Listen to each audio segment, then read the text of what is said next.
Right, so I'm back with another episode of Top 5 Mods. The Far Harbor DLC is set to be released on May 19th. So you should be able to explore Far Harbor right about now.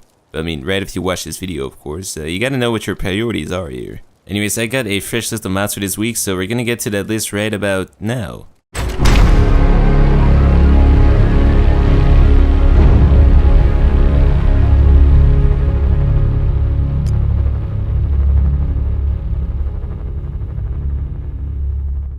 Coming in at number 5, it's SMM small map markers. So in a vanilla game, the Pip-Boy map markers are rather big. So big that if you've explored downtown Basten at all, it makes it kinda difficult to distinguish each and every individual map marker. Well, that is no longer an issue. This mod, as you've probably been able to deduce from the name, makes the map markers smaller, which makes them a lot more easy to see. And if that's not good enough for you, you can also choose for a colored variant, which gives different types of map markers a different color. This is just one of those simple little mods that just makes your life a lot easier. It just makes you so happy that you kinda just wanna light some fireworks. But yeah, I can definitely get behind the coloring of map markers. That just makes your life simpler. Anyway, speaking of coloring, I think this guy is on drugs. I'm pretty sure this guy is on drugs. Don't touch the paint. Don't worry, I won't. Good. At number 4, we've got Survivalist Go Bags. So this mod adds in Survivalist backpacks and duffel bags. To get your hands on one of these, you'll need to go to a crafting station, and they are under the Survivalist Go Bag '(S) section.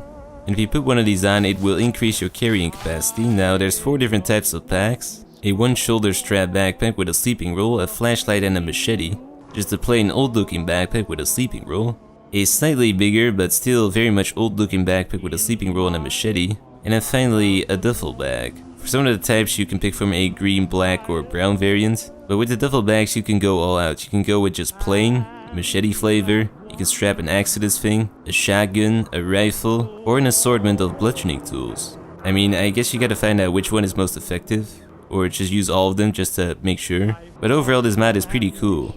You've got a lot of bags to choose from and they all look very good. Some do have some slight clipping issues, but aside from that, it is a very solid mod. You'll definitely be walking around in wasteland in style, or you'll look like a serial killer golf caddy, but still very much stylish, so it's worth it. At number 3, we've got Wasteland Melody's Chinese Assault Rifle Standalone. So this mod brings over the Chinese Assault Rifle from Fallout 3 to Fallout 4. This thing has been remade from scratch and it looks pretty good. It's moddable, although you can't change a heck of a lot on it. You can add some different receivers, change the stock, the muzzle, and add a red dot, but that is about it. By default it fires the 5.56 rounds, so it's not awfully powerful, but it can spit out ammo quick enough to make up for it. And it's a good looking gun. The reloading animation works, and it's made in China, so that means it should be about enough to take out some Chinese remnant ghouls that have taken over a dam.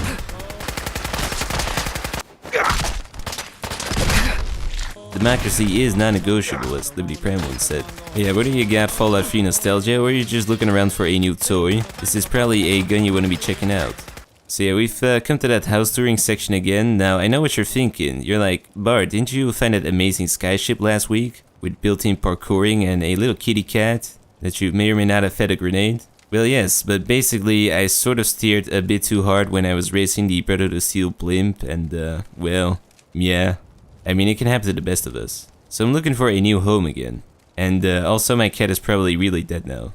But I saw this roommate wanted ad written by the railroad and they've opened up a spare room. I guess they're sort of running out of funds at this point. Anyways, I went through their initiation rituals at the Old North Church and arrived at my room. And the first thing you notice when you enter this room is how much better it looks compared to the rest of this shithole. But once again, it's a tightly packed, neat looking room. Off on the right you've got a coat rack and an Abe Lincoln picture.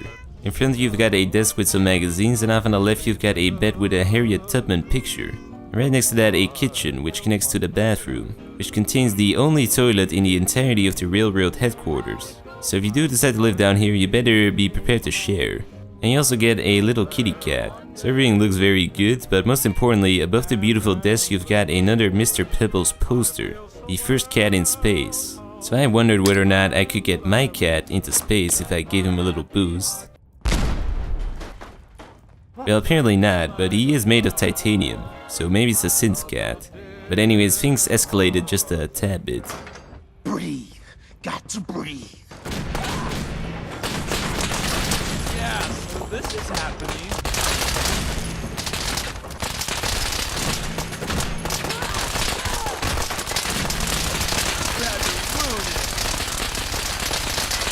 So the room is very nice and there is no old people complaining through my floor. It's almost perfect, but Tinker Tom kinda gives me the creeps, and I just found out that they were a bunch of lunatics trying to shoot up my cat. Also, they missed a bunch of times and sort of shot up my room, so I'm gonna go pass on this one.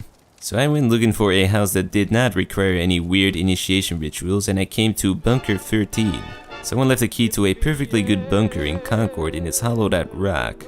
So this key opens up a hatch in this house, leading you to Bunker 13. You enter into the living room, then off on the left you've got a garage where you can really pimp out your power armor. Right next to that you got a little crafting room, and then you've got the living room, which has some very comfortable seating and some plants. And also a desk. Now on top of this desk there's this cabinet with some miniature Nuka-Cola quantum keychains, which definitely look very cool. Off on the left you've got the kitchen, and off on the right you've got the main bedroom, which has soundproof padding as well as handcuffs. Now, I don't know why everybody keeps their handcuffs so close to their bed. I guess it might be to prevent you from falling out while sleeping. Maybe.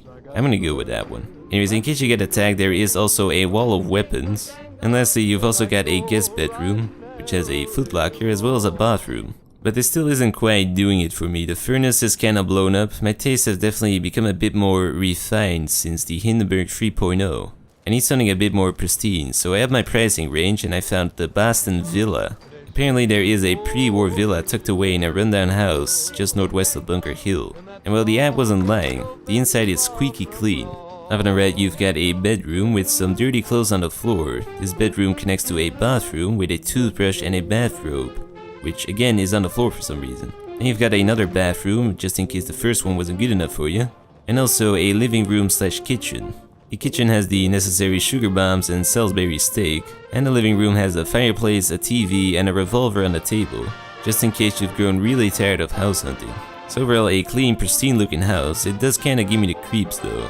It also looks like somebody smeared butter all over the hardwood flooring.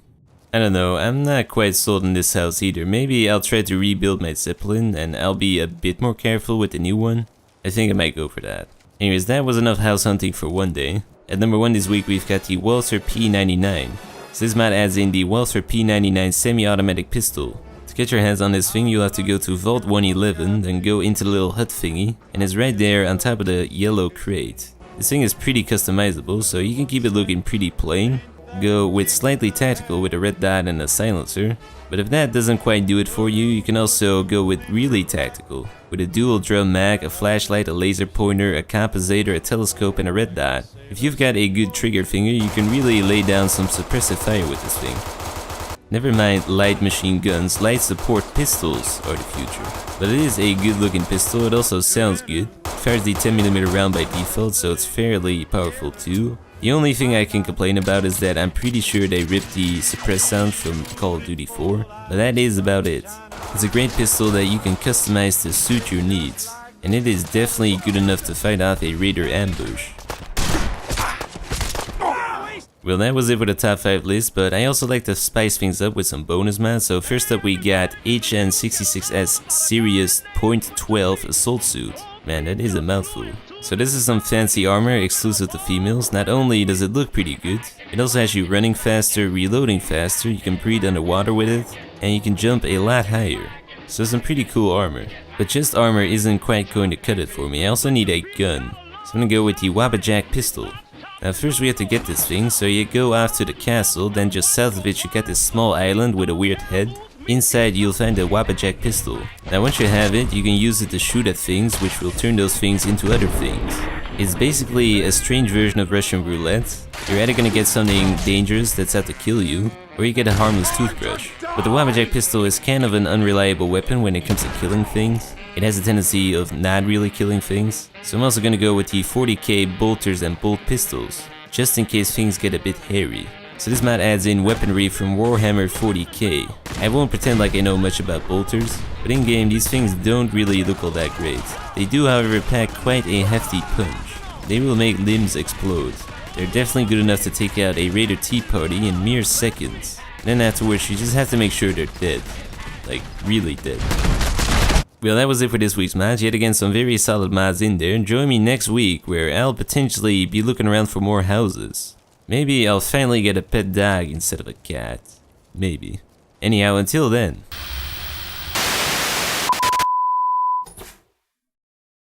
So yeah, I don't really have a lot to ramble on about. I guess right now, when this video is released, Far Harbor should be out, so I'll probably be off playing that. Maybe they'll add in some new cool enemies which I can stack up in my arena. Maybe.